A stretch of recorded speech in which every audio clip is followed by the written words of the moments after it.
नमस्कार, मी संजय भोकरे. आपण पाहताय जनप्रवास लाईव्ह. पुन्हा सांगली जिल्हा स्थानिक स्वराज्य संस्था निवडणुका जशा जवळजवळ येतील तसं तसं राजकीय नेते पुढे येत आहेत. कारण सांगली जिल्ह्यामध्ये राष्ट्रवादी शरद पवार गट म्हणजे जयंत पाटील, काँग्रेस विश्वजित कदम, अपक्ष अर्थात काँग्रेसच विशाल पाटील, महाविकास आघाडी एकत्र येईल आणि महाविकास आघाडीचे नेते एकत्र येऊन कुठेतरी एकत्रितपणे निवडणुका लढवतील अशी अपेक्षा होती. परंतु तसं काही आता दिसत नाही. कारण विशाल गर्जना झाली. विशाल गर्जना हाच विश्लेषणाचा आज मुद्दा आहे. विशाल गर्जना म्हणजे विशाल पाटील यांनी काल स्पष्ट केलेलं आहे, जयंत पाटलांच्या बरोबर माझी तरी युती होऊ शकत नाही. मला मानणारा वसंतदादा गटाला मानणारा वर्ग जो आहे तो मला माफ करणार नाही. जयंत पाटलांच्या बरोबर मी युती केली तर मला माफी करणार नाहीत असं स्पष्ट बोललेत. ही विशाल गर्जनाच म्हटली पाहिजे. आणि त्यांनी असंही सांगितलं की विश्वजित कदम यांनी सुद्धा लवकर निर्णय करावा. म्हणजे कुणी काँग्रेसनं त्याने निर्णय केला तर मी त्यांच्याबरोबर आहे, आपण एकत्रित निवडणुका लढवू शकतो, मग वसंतदादा आघाडी वगैरे विषय येणार नाही. मग महाविकास आघाडीचं काय, तर महाविकास आघाडी होणार नाही हे स्पष्ट झालं आता. कधी पण विश्वजित कदम याच्यात काय निर्णय करतात.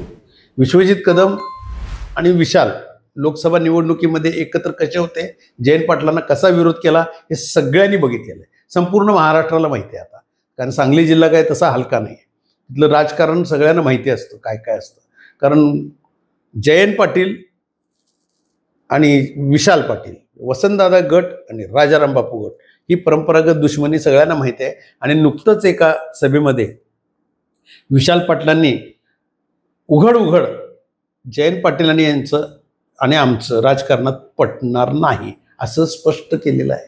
वसंतदादा गट हा आक्रमकच असणार आणि राजाराम बापू पाटील सुद्धा गट आमचा कार्यक्रम करायला तयार असणार असं भूमिका घेतली. आणि काल विशाल पाटलांनी, विशाल गर्जना म्हणतो मी त्याला, स्पष्ट सांगितलं की विश्वजित कदम हे लवकर तयार झाले नाहीत, एकत्र लढायचं म्हटले नाहीत, तर वसंतदादा आघाडीच्या माध्यमातून स्थानिक स्वराज्य संस्थेच्या निवडणुका आम्ही लढणार आहोत. म्हणजे विशाल पाटील यांनी वेगळी चूल मांडलेली आहे. आणि विशाल पाटील यांनी लोकसभेला ताकद दाखवली आहे वसंतदादा गटाची. वसंतदादा गटाची ताकद सांगली जिल्ह्यामध्ये आहेच.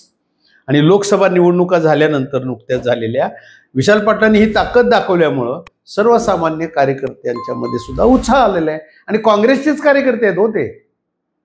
वसंतदादा घराणं म्हणजे काय, काँग्रेसचं. काँग्रेसच्या वरिष्ठ नेत्यांनी विशाल पाटलांच्यावर अन्याय केलेलाच आहे.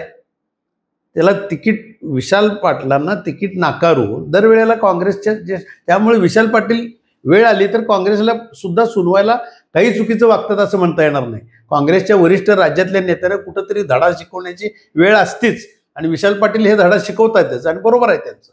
मग ह्याचा लाभ भारतीय जनता पक्ष उठवणार का, तर उठवणार. कारण चंद्रकांत दादांच्यासारखा मुरब्बी नेता तिथं आहे आज भारतीय जनता पक्ष. ते पालकमंत्री आहेत आज सांगली जिल्ह्याचे. मग ही विशाल गर्जना भाजपच्या पथ्यावरच आहे ना तसं म्हटलं तर. अशा वेळेला विश्वजित कदम काय भूमिका घेतात हे महत्वाचं. आता जयंत पाटलांना आता एकला चलो रे याच्याशिवाय पर्याय नाही सांगली जिल्ह्यामध्ये. कारण विश्वजित कदम युती करतील अशी परिस्थिती मला तर वाटत नाही.